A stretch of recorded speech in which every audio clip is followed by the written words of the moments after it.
And we're back.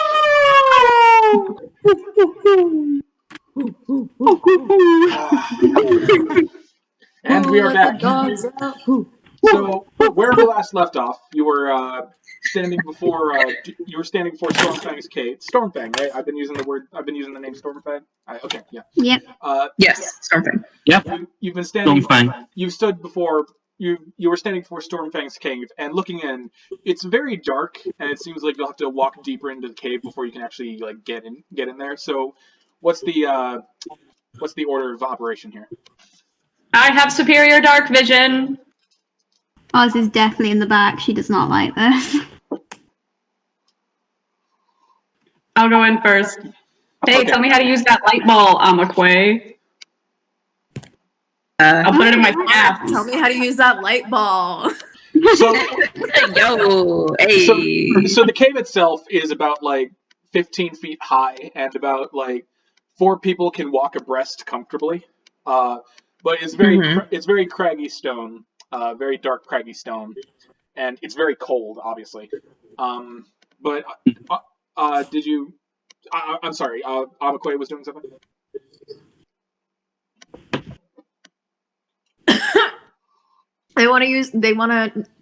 Amaque wants to know how to use the light ball, and obviously, I don't know how to use the light ball. So, how do you use the light ball? How does she use the light ball? Yeah, we talked about it, I think, last session while Dhuur'in was just kind of doing the David Bowie with it, and Amaque knows that you have to toss it in the air and speak its word in order to illuminate it. I completely forgot about that. Thank you. Just tell Dhuur'in, and he'll fucking put it in the top of his staff because it's got this like gnarled kind of like cup at the top of the staff. Okay. So Amaque, you see. As you guys are walking in, you kind of see Dhuur'in pulling out this glass ball, and he's just kind of like...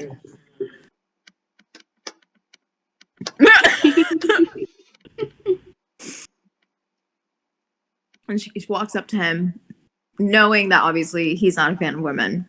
So kind of just doesn't want to startle him, but... Oh, she will anyway. She still startles him anyway. And she's like... and she's like... Just trying to help you. All you have to do is just toss the ball up in the air and say these words.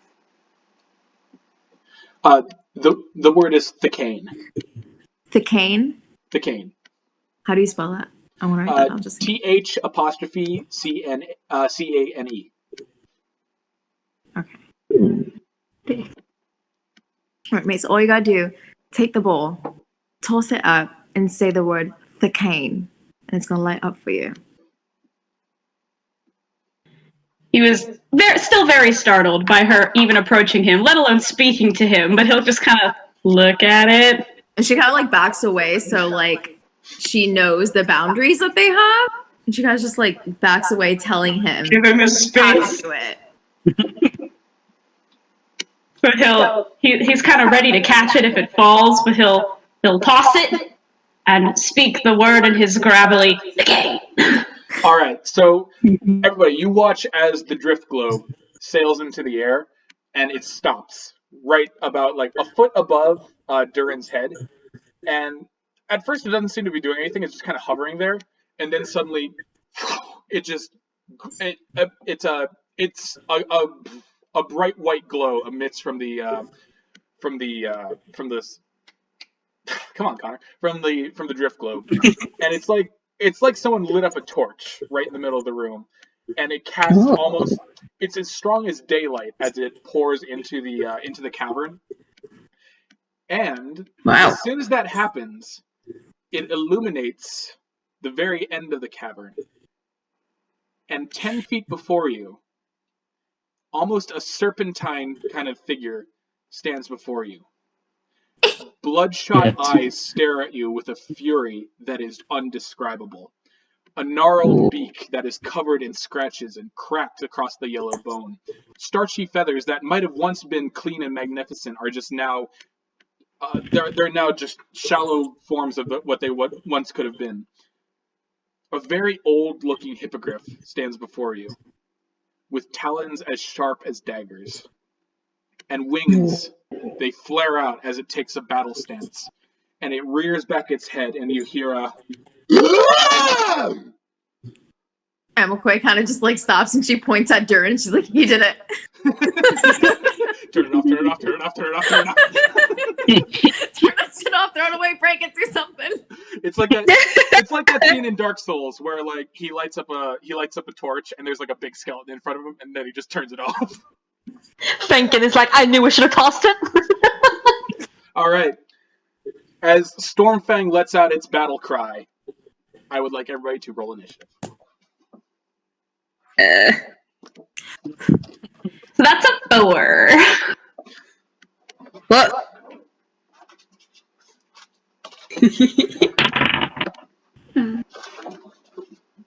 Mine is 13. Where's my pencils? Why does this keep happening to me?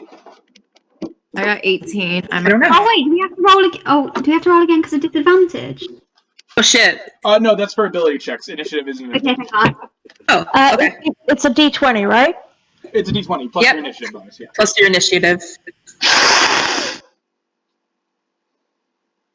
Alright, so I got a nat 20. Oh. Okay. My first 21. Okay. So 23. All right.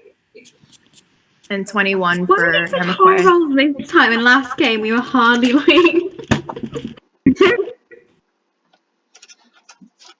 Just a second. Goddamn. Excuse me. Okay. So, just 1 second. Fenkin, what'd you get? A nat 20, so 23. Okay. Gesh, what'd you get?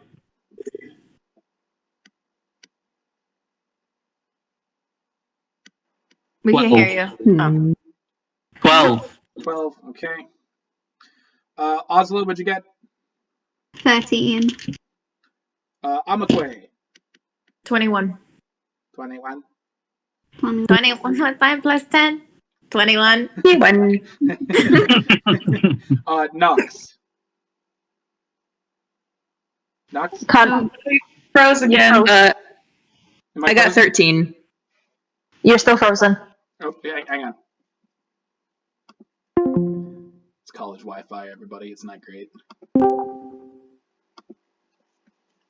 I good? Am I back? There you go. Okay. Yep, And Dhuur'in, what'd you get? 4.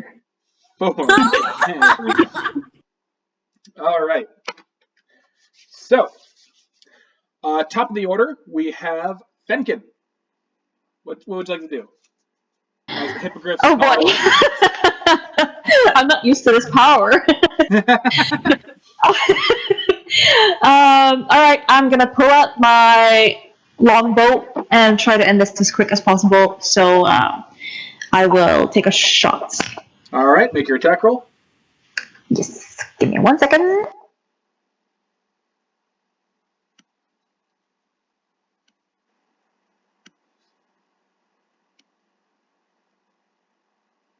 Wait, what did Nox have? 13. Oh.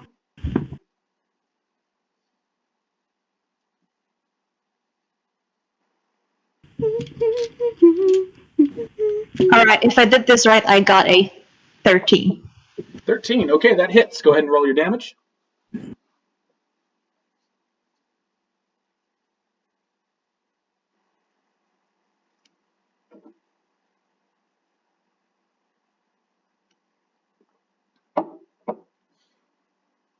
Once again, if I did this correct, I will have a 10.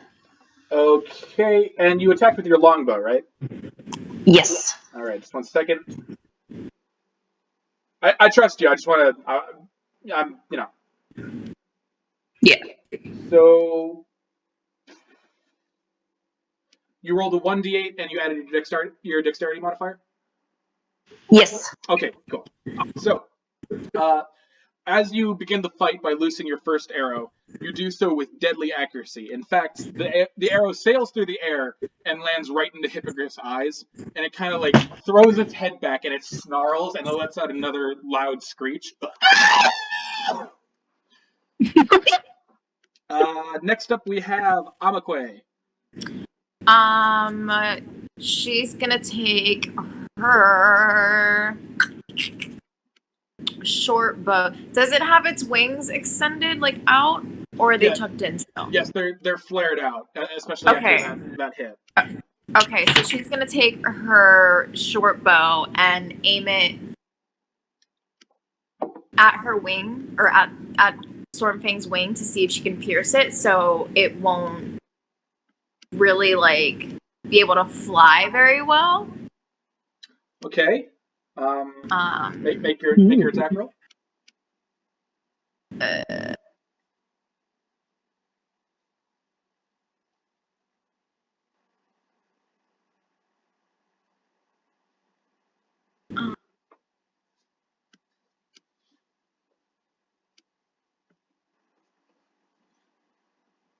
That is a 18. 18 is going to hit. So and roll your damage.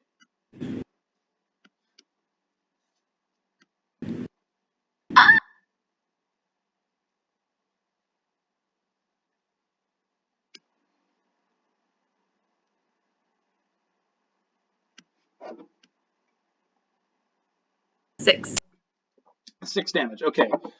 So you're not able to like hit anything like specifically important on the wing. In fact, the arrow kind of like sails through some of the muscle, but you are able to hit the wing, and you deal your 6 damage. You said?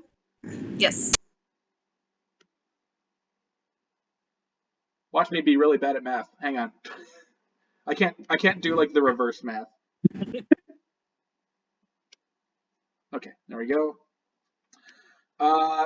So 2 arrows, one in the eye, one in the wing, and the hippogriff kind of stumbles back, hissing and snarling. You can see like foam and drool dripping from this maddened beast's mouth as it takes this damage.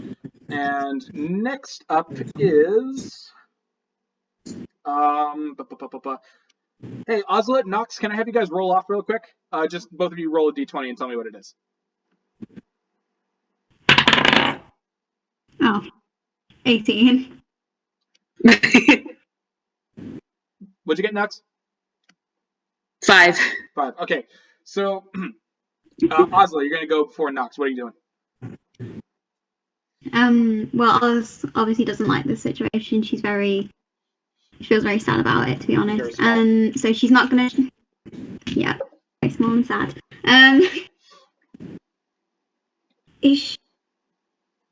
I think what she's going to try to do, she's going to try and use her wall. Maybe like not knock it away, like she doesn't want to like hit, but going to try and keep it away, like maybe slam her warhammer down as far as she can get it, or does she have to attack? So, can you repeat that, because you kind of cut out there a little bit? Oz wants to sort of like drive it away, so she wants to slam her warhammer down as close as she can get it to make it step back a bit. Oh, okay. So you want to make like an intimidation? Or does she have to attack? Okay, so yeah. Go ahead and make an intimidation check for me. Okay. With intimidation. And with disadvantage, remember, because you have exhaustion.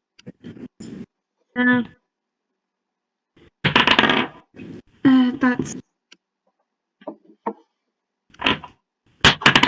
Okay, that wasn't good. Okay, 8. Unfortunately, that's not going to be enough. What did you say? 8? Damn. 8, yeah. Yeah, 8. Unfortunately, that's not going to be enough. So even as you slam your warhammer down to try to like scare, maybe try to scare it into submission, the hippogriff snarls back with a challenge of its own, and it hisses right at you. Its 2 bloodshot eyes staring right at you. So if that's your turn, Nox, it is your turn. Oh god. Opportunity is knocking. Oh god. Okay. She wants to stay far away from this creature, because it is quite powerful. So she is going to. Wait, sorry. I'm going to look real quick at her. I don't really think she has any spells that are going to be massively helpful right now. Probably not. Okay, no. So she's going to take aim at it with her short bow. Okay, go and roll your attack.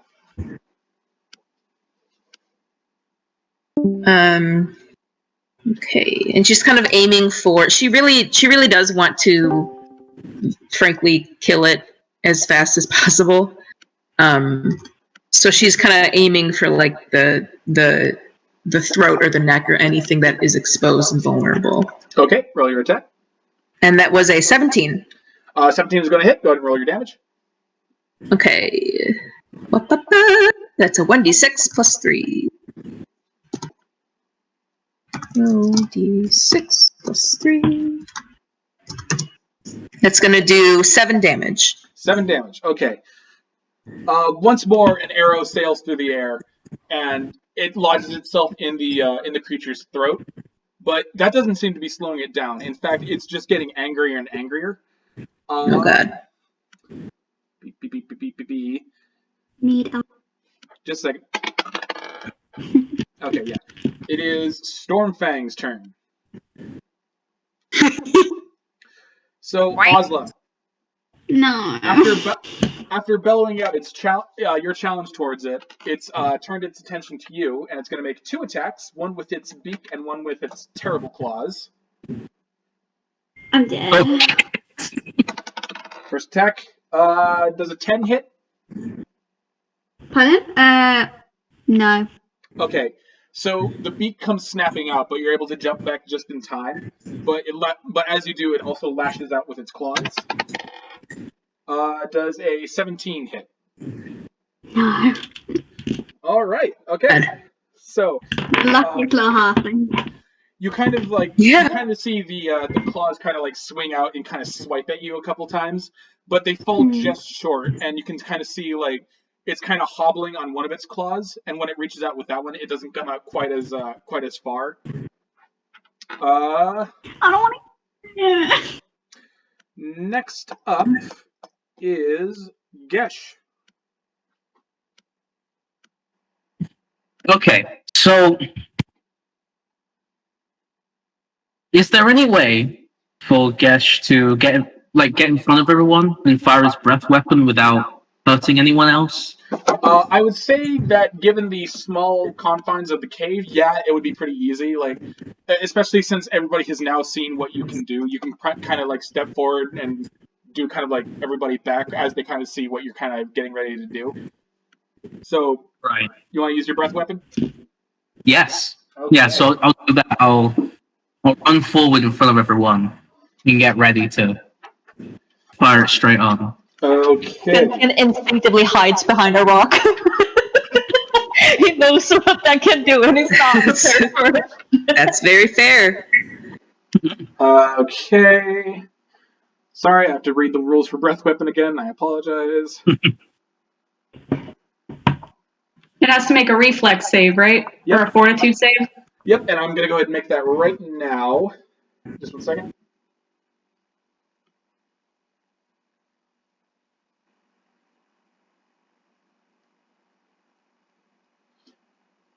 What's your Constitution modifier, Gesh?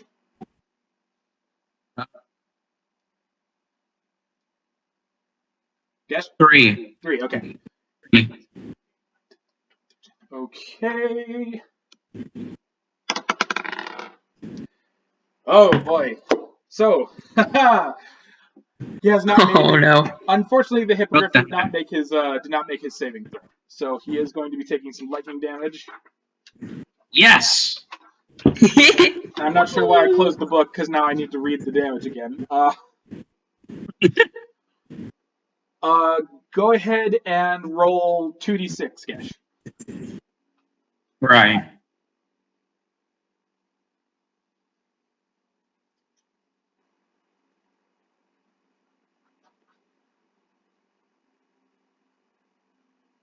It was a 5 and a 2. 5 and a 2, so for a total of 5, 6, 7. All right. So, you guys watch as Gesh kind of like takes a deep breath in, and you can slowly see the electrical energy building up. You see his throat, the bottom of his throat, kind of glow a bright blue color, and finally he unleashes it, and with a thunderous clap, there's a snap of lightning that flies out towards the hippogriff, And as the electrical energy kind of surges towards it, it does arc up and spark into the hippogriff, actually touching the arrows and which are kind of like working as like a storm tower as they jump from arrow to arrow. And the beast the hippogriff kind of rears back, kind of screeching and flailing around with electrical energy darting around all of its body. Oh god. And finally, we have Dhuur'in. Dhuur'in's folk. Tried and true. Okay, I'm gonna take some. How close is it to us now? About 10 feet away. Okay, I'm gonna take a couple steps backwards, probably half my move speed backwards. Okay. And tried and true, Eldritch Blast. All right. roll your spell attack.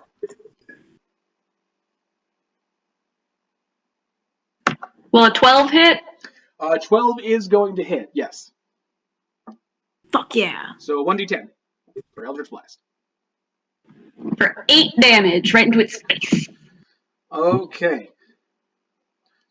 So you bring your hand up and you cast out the crackling energy.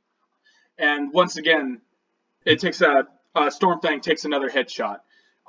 It had just come down from reeling from the electrical energy, only for another arcane blast to like slam against its face and kind of like make its head snap back a bit. And this time, Stormfang is incredibly staggered. He kind of like stumbles back and kind of just falls forward. Not quite dead, but very much trembling. And its eyes have been closed during this whole assault, but as they finally open, no more are they bloodshot. No more are they filled with the madness and the anger. You see a kind of clarity there. And from behind you, you hear a voice. No! Go up! And as you guys slowly turn around, there stands Kharne at the mouth of the cave. In his he switched out his great axe for like kind of like a knife, kind of like a sword looking thing. And he looks at the hippogriff with sad eyes, and he slowly steps forward and he says, "I will take it from here." Oh my god. And as he slowly walks into the cave, and there are a few like hisses and snaps of Stormfang's beak as he approaches, before he seems to calm a bit. As Kharne draws closer and closer, there's less hissing and less thrashing. No more do the wings beat fast, but they fold in on themselves. Stormfang kind of like sniffs the air a little bit and seems to recognize the scent. And very slowly, Kharne's good hand comes out towards his head. And you see Stormfang kind of reach his beak out a bit, sniffing it, and then bumping his palm. And very gently, Kharne runs his hand through his old friend's feathers, and he taps his head against his beak. And he says, "I send you now, where I will soon meet you. Be free among the skies once more. Be free and be at peace." And with that, the knife lurches into Stormfang's chest, and he twists it. And as this happens, Stormfang's eyes widen, and then slowly close, as the creature goes limp in Kharne's hands. Why are you the worst? Why you hate us? We knew. He said he was going to make us cry, and here we are. Oh my And here we are. I'm wearing a scarf, for fuck's sake. Oh, That was really good. Sophie. That was really good. You okay, Em? Oh, Em, are you you alright? guys. So now you're kind of watching in solace Right. as Kharne gently pets with his good hand Stormfang's head, the blood slowly running down his arm.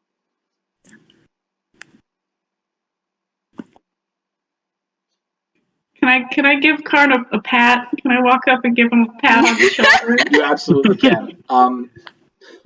It seems you do hesitate at first because this seems kind of like a solemn moment, but just like when he placed his hand on your shoulder, you place your hand on his, and his head slowly turns around, his eyes red and wet, and he nods at you guys before slowly letting the knife slide out as he lets Stormfang's head gently down onto the floor. And as he stands up, he turns around and he says,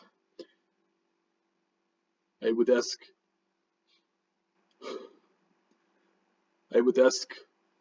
one final favor of you, if you will. Yes. Please help me take him outside, so that he may be burned, and so that his soul may be returned to the Stormlord. Fenkin would nod and agree, and as he approaches this body, he sort of kneels down a little bit as if to pay respect before attempting to move him. Okay. So you guys watch as Fenkin does his short prayer over the body, and I'm assuming everybody else is going to kind of help drag the carcass outside. With everybody kind of like, it's a very big hippogriff, and it does take some moving, but after about a minute or so, you are able to, working all in tandem, able to get Stormfang outside. And it seems just a few minutes ago, this thing was a snarling ball of fury and rage, but now it just seems so motionless and at peace. And once Stormfang's body is brought out into the rocks, Kharne reaches into his pack and gently takes out what seems to be like about eight clay pots, and he hands each of you one of the pots, and looking inside you can tell that's full of like some kind of oil, and kind of wordlessly he starts sprinkling oil all over Stormfang. So everybody does it as well. Okay. Right. It's not holy water. and finally, once with that done, the snows begin to clear as the sun starts to rise over the horizon. And there's a moment where Kharne places his hand on Stormfang's head one last time before his hammer hand lights up in fire, and he slowly brings it down to touch it to the carcass. And as it goes up in flames, he takes a step back, and without looking at any of you, he says something. He says, I do not wish for you to remember him as this. Remember him only as I did. As free as the wind, as fierce as the sun. For he was Stormfang, and he was my brother.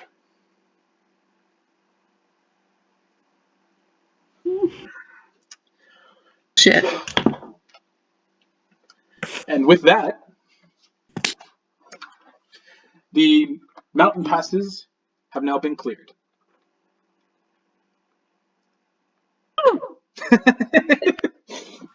Oh, God. I can't wait to get back to Pride's call. And they're like, so, did you guys do it? And we're all just, like, crying. And they're like, what happened? I thought you were just going to go kill that orc. What did you do? So, with the deed done, Kharne does lead you guys back down the mountain, this time without incident. And he does eventually lead you back to his home. And a few hours have passed since then. And a big weight seems to have been taken off Kharne's shoulders. He seems to walk with far more pride now, and there's even something of a proud smile as he stares into the skies, perhaps imagining Stormfang soaring through the clouds like the free beast that he once was. And as he leads you back to his little tree, you guys kind of take a moment to, like, make sure you all have your things and kind of like pack up a little bit. And Kharne steps out with a walking stick and he says, "Well, I am assuming this is goodbye then. I will no longer bother your caravans. You can tell your associates that."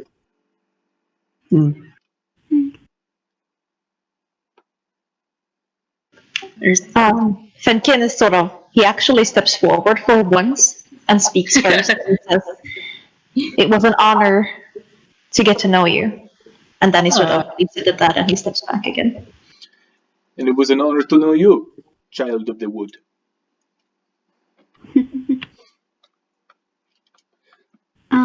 Can I have Oz walk towards him? And because she's so little, she puts her hand out and she just touches whatever available skin she can get to. That would be his knee. So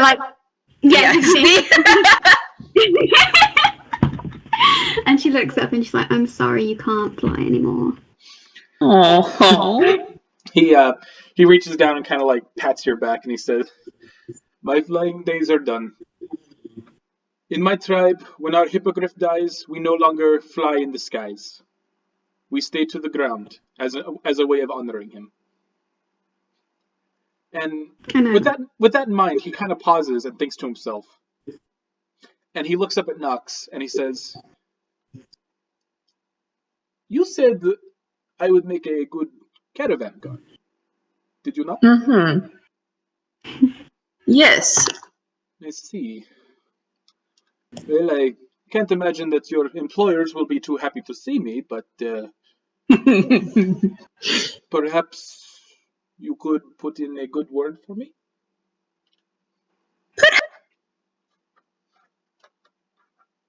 Even if not, there is a caravan with its origins further to the west that is known for taking on a lot of, shall we say, travelers.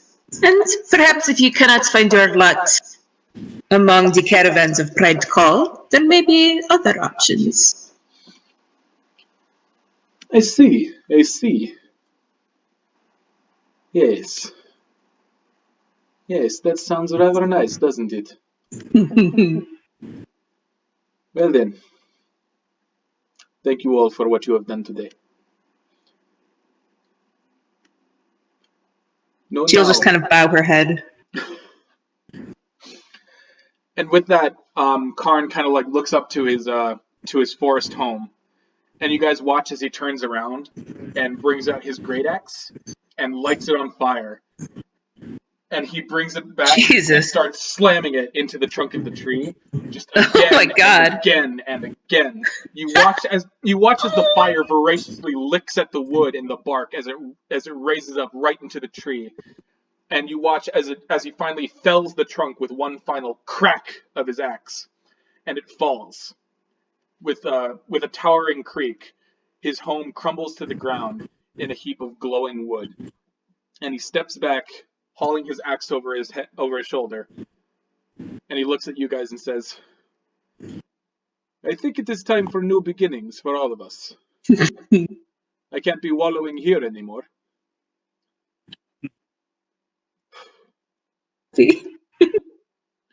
Dhuur'in's gonna give him like a long, slow, mournful once over. Like, I'm never gonna see this man again. But damn, is he sexy?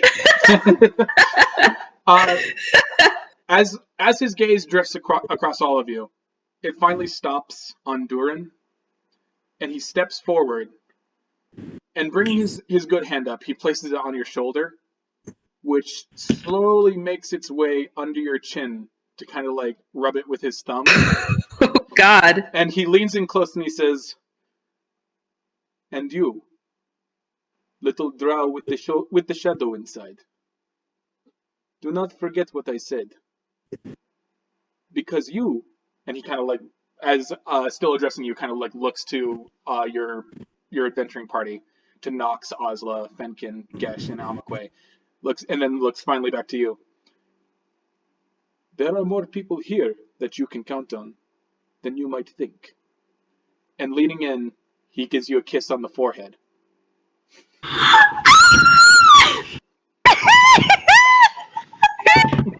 He did not startle for once. He is a little bit in awe. His eyes blinded just a bit as his hood is pushed back, and he receives this genuine intimacy that he hasn't felt in decades.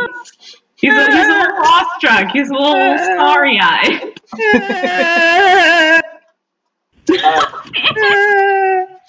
He steps back, and with a final nod to you guys, he says, Gorom Vizik Gorosh Kazak Kuruk Kudun. In my people's tongue, that means, may you find your peace, and may you find your doom, and may you find honor in both. And he turns, and you watch as he disappears down the road up into the mountain ranges.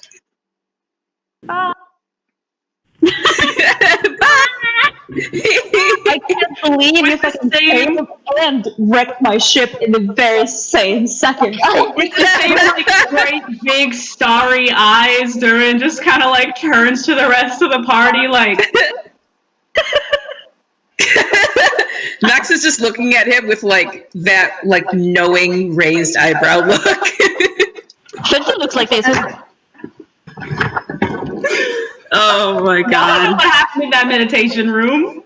There are guesses, there are rumors. I was just gonna look at him and be like, so did you guys bone? Looks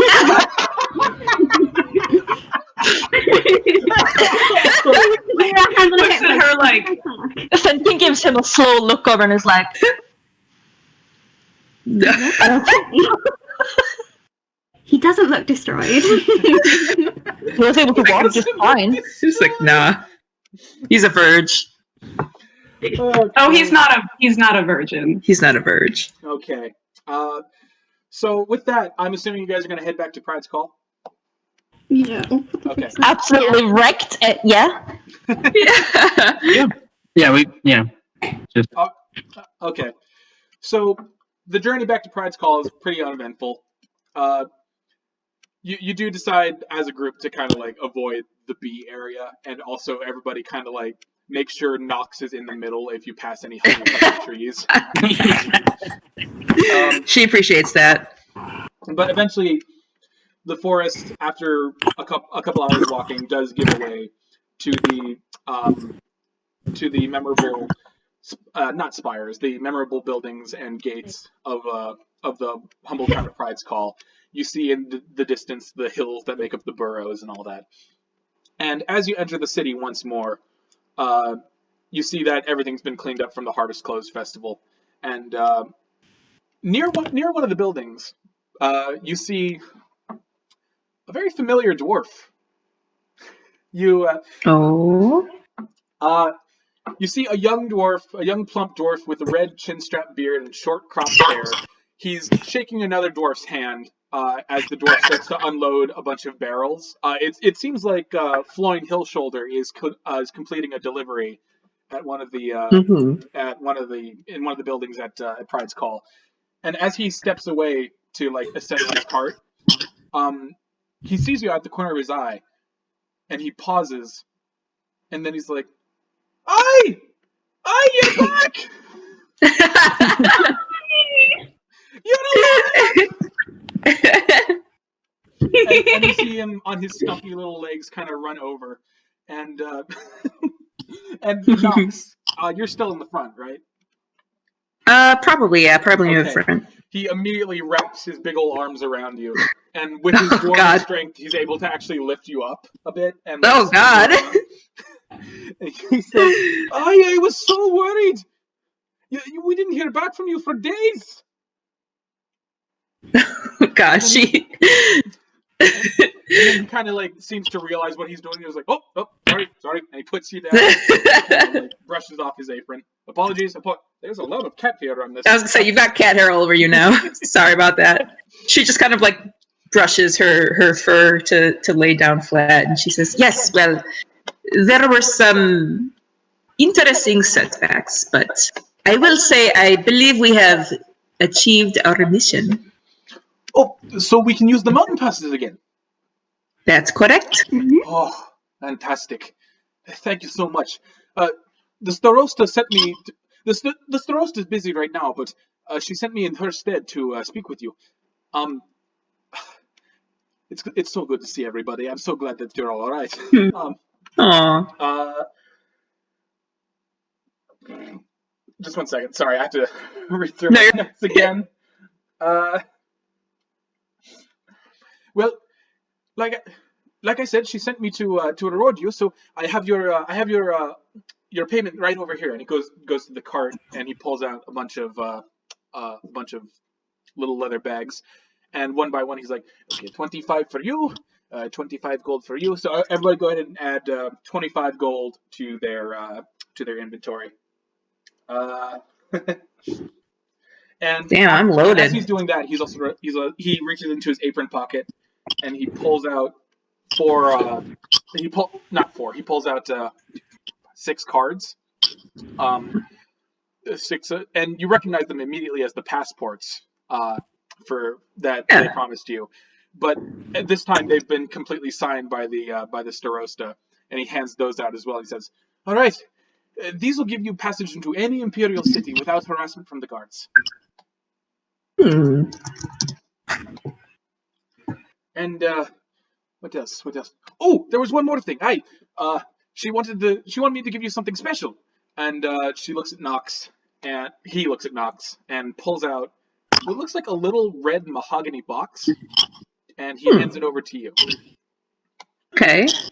She takes it, weighs it, smells it, inspects it, looks at the bottom, looks at the sides, and then opens it. Okay. So as you open it, I'm sorry, I love to think about her cat nose going like... Yeah, it's exactly what happens. As you open it, this kind of like palm-sized box, inside are like 4 wooden stakes, and what appears to be like a very small wooden model of a tent. And it really just kind of looks like Floyne gave you a toy, but he's kind of got like his hands on his hips, and he's all proud, and he's like, those things are very rare. What is it? Oh, that is a pop-up tent. Do you want me to show you how it works? Yes, please. Yeah. Okay. And he takes it in his dwarfy hands, and he takes out the model tent, and he takes out one of the stakes, and he says, "All right, stand back." And he throws the model on the ground, and when it looks like it's about to shatter against the cobblestone, instead it pops, and in kind of like a cloud of smoke, suddenly there's kind of like a single person A-frame tent that's sitting in the middle of the road, and very gently he takes out one of the stakes and slowly sinks it into one of the corners of the tent, and he says, "In you go." Cuddling tonight, boys. And Nox it's a bit confusing at yeah. first because like this thing doesn't even look like it'll fit one of you, but he seems very insistent on one of you going inside. Nox will go for sure. Okay. So Nox, as you kind of like hesitantly like get into the tent, you have a moment of like, what the hell am I doing? As you crawl inside. And as soon as your head pops into the interior of the tent, you look around and you see what seems to be a 60 by 60 open tent. Christ. That's just covered in cushions and couches. There's a little table. It's lit by a few torch sconces, and in the center of it all, there's a big wooden pole that seems to go up and like kind of like hold everything up. It almost looks like a very small circus tent, and it looks like it'll fit you guys more comfortably than a little A-frame tent would. Is it like the Harry Potter tent? It's it's like the charm tents from Harry Potter. She is delighted. So I guess we see Nox kind of like disappearing. Yeah, just like here's what you see. As soon as you see Nox's top half disappear into the tent, you see her tail just start to wag. Her tail just lashes. That's yeah. Amaque's nosy and she wants to know what the fuck is inside. So she's gonna crawl up in there too. So Amaque kind of like squeezes in next to Nox, and you also see the exact same thing. This like very lavish tent. It's almost like the inside of a yurt. It's so nice. She's like, holy fuck! Y'all need to come see this. This shit's wild. And Floyd's got his arms crossed and he's nodding his head like, bit better than camping out in the rain, eh? Just a bit. Fenkin is like, scooch over as he tries to also get in. He really wants to get into the pillows. So once everybody, man. Everybody has had like a nice good look inside this magical tent, Floyd shows you how to deactivate it. He takes out the stake, and immediately the tent shrinks back into like the little wooden tent. And he picks up that and the stake and he puts it back in the box and shuts it and hands it back over to Nox. And he says, that's something of the Starosta's personal collection, but she wanted you to have it. That's nice. He steps back and he says, by the way, do you know what they've been calling you around here? What they've been calling us? Aye. After that little stunt you pulled with my distillery and all that, you became something of a local legend around here. People have even got a name for you. Oh, what is it? He leans in close and he says, they've been calling you the Shepherds. Oh, I thought you were going to say dice dogs. And that's where we're going to leave today's game off. Hey! I would have been very interested. I thought for a second you were going to say dice dogs, and I would have been very interested in the in-universe justification as to why that made sense. Guys, we have a party name now. We do. We're the Shepherds. Look at us. All right. So, hey, but why are we called the Shepherds exactly? That's a good question. That's a question you'll have to ask next time. Ooh, a cliffhanger. So did everybody have fun? So much fun! Yeah. We got This was great. romance, we got freaking heartbreak. It was sad. We cried. You son of a bitch. Told you I'd make it. I told you. He did warn us. He did say last time we were going to cry. And here we are. I want to let everybody know that after that whole debacle with the forehead kiss, he did walk a little bit closer to the rest of the party. Oh my god, the orc was the little push he needed. Yeah. Oh my god. Okay, so I imagine he just kept getting looks from everybody. I mean, y'all still don't know jack shit about him other than that he has nightmares and he does very scary things. That's why they're looking at him. They're like, okay. So before I kind of log off here, I am gonna do some quick housekeeping really quick. Nox, I will send you the data card that I have for the pop-up tent. Oh, okay, cool. What else? Oh yeah. After today's events, everybody is going to be leveling up to level 2. So congratulations for that. So what does that do? Well, I'll carve out some time later this week, hopefully before the next game to kind of help everybody with leveling up their characters. It shouldn't take too long, but yeah, I'll get that hammered out. But other than that, good game, everybody, and see you next Sunday.